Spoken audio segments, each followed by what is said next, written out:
How does never having to fill your car with gas again sound? By simply replacing your engine with a system that runs on thorium, one of the densest materials known to man, you'll only need to refuel once a century. So you want to know the details of this absolutely amazing thorium-powered car, a car that can run for over 100 years on just 8 grams of fuel. I mean, just think about that. 8 grams of fuel, that's 1/5 the mass of a typical chocolate bar.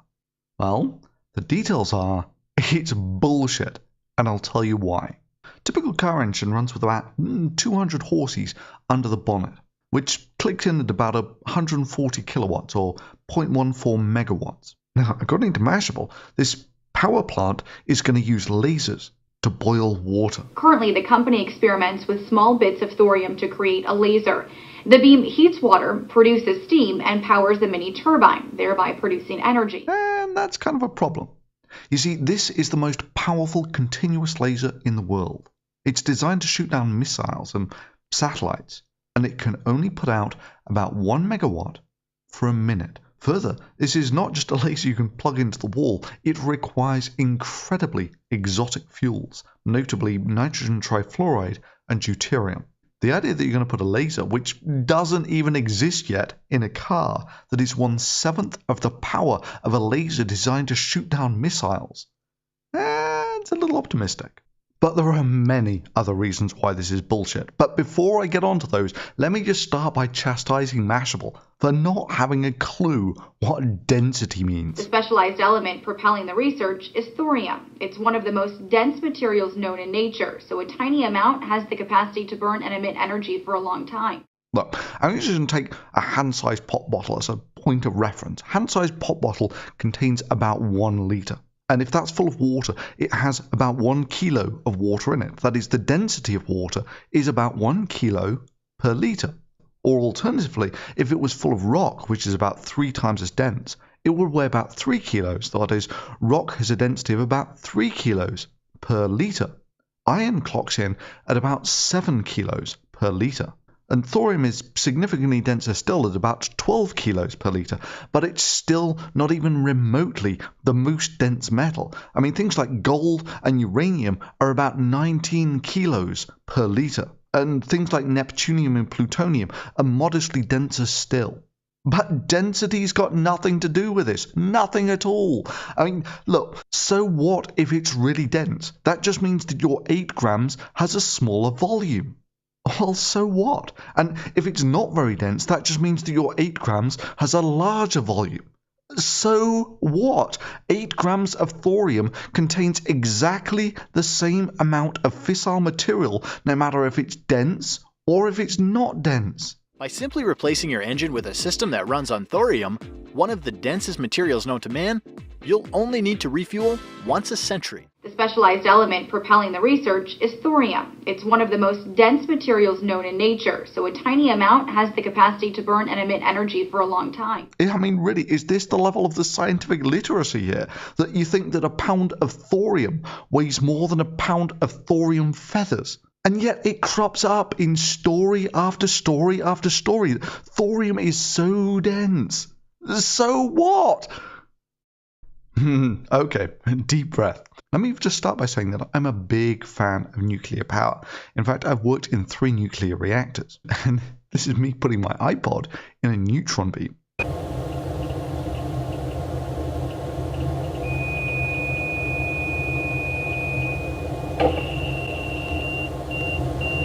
That is, I think that nuclear power is really the way forwards, and that it's had a real lot of negative bullshit scaremongering press. And sure, this thorium car is positive bullshit press, but it's still bullshit. And I'll tell you why. Look, there's one fairly simple principle that you've got to understand here, and that's that atoms are made up of nuclei and electrons. And when you burn fuel, you shuffle those electrons around, they find themselves in a lower energy state, and that releases energy, and you can use that energy to run your car. And per atom, that releases about electron volt type energies. However, anytime you smash up nuclei, you typically release about 1 million times as much energy. That is, you release mega electron volt energies per atom. And this is why nukes are about 1,000,000 times more devastating than their regular explosive counterparts. It's also the reason why cold fusion is bullshit, in that even if you could get those particles to fragment or fuse at room temperature, that is, cold fusion, you still are generating particles with 1,000,000 or so times the energy required to break a chemical bond. That is, if anyone ever claims to have a press conference where they have a stable cold fusion reactor going in the same room, you know that they're talking shit. Because if they weren't, everyone in that room would have been killed by the radiation. To screen yourself from these high-energy particles that can break 1,000,000 or so chemical bonds, you need shielding. Now, it's the hope of these manufacturers that you're going to do that with a few pieces of thin aluminium. To which I call bullshit. Look, I've dealt with a lot of ionizing radiation, mostly in the form of things like neutrons, and we settle for some boron nitride and a couple of feet of concrete to catch stray gammas. But in reality, gammas can be stopped by electrons, and the heavier your nuclei, the more electrons you get. So basically, it scales with mass. The more mass you have, the better your X-ray screening. So your typical piece of X-ray screening looks like that, big piece of concrete. Fission-type nuclear reactions, by the very fact that they're producing particles with 1,000,000 times the energy of a chemical bond, that is, atom-smashing type energies, are always messy, messy things. There is always some penetrating, ionizing radiation that goes with these things, mostly in the form of things like gammas and neutrons. The neutrons being intrinsic, in that if you're going to get any form of stable criticality, you're going to get neutrons. And the idea you're going to stop those with a few thin sheets of aluminium is bullshit. And plus, for me, for certain, knowing that there was a 100 kilowatt nuclear reactor just behind the driver's seat, I think I'll pass on that one, thanks. And then, of course, there's the trivial point that pretty much any neutron-based reactor can be trivially repurposed to make a dirty bomb. Also, just because you have enough energy in your thorium to run your car for 100 years doesn't mean you can run your car for 100 years. Look, you can get about as much energy from fusing the hydrogen in just half a gram of water as you can get in your 8 grams of thorium. That is, your 1 litre bottle of water contains enough energy to run your car for 200,000 years. All you need is the magic of Mr. Fusion. Oh, wait, hang on 1 second. Let me add the thorium laser speak Star Trekese to convince the easily bamboozled. Hydrogen is this amazing element that powers the sun in a process called fusion. And the great news is that 2/3 of the nuclei in regular tap water are hydrogen. How cool would that be to power your car off regular tap water? So we, in this concept car, are going to use nanoparticles with specially designed enzymes to create a functional quantum density field timey-wimey thing, which will combine with an inverse tetryon pulse from the flux capacitor to catalytically fuse these nuclei and release the awesome power of the hydrogen atom, which will be able to run this car for 100 years on just 25 drops of water. Sorry, just because the energy is there in principle doesn't mean that you can use it. And saying that thorium lasers will make it happen is just not going to cut it. So you get these higher energy particles out of your thorium reactor, which are typically used to make things hot, and that can then produce steam, which can then be used to drive turbines and generate electricity, and that's how your typical nuclear power station works.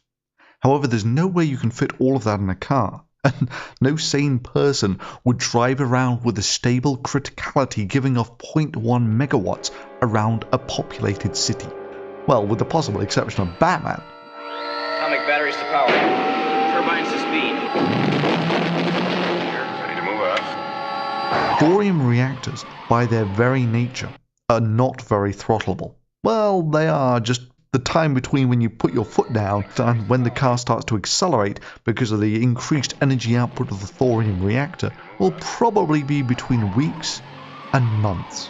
This basically means that the only way around this is you have the car constantly running at about 100 kilowatts and dumping that spare energy into the atmosphere.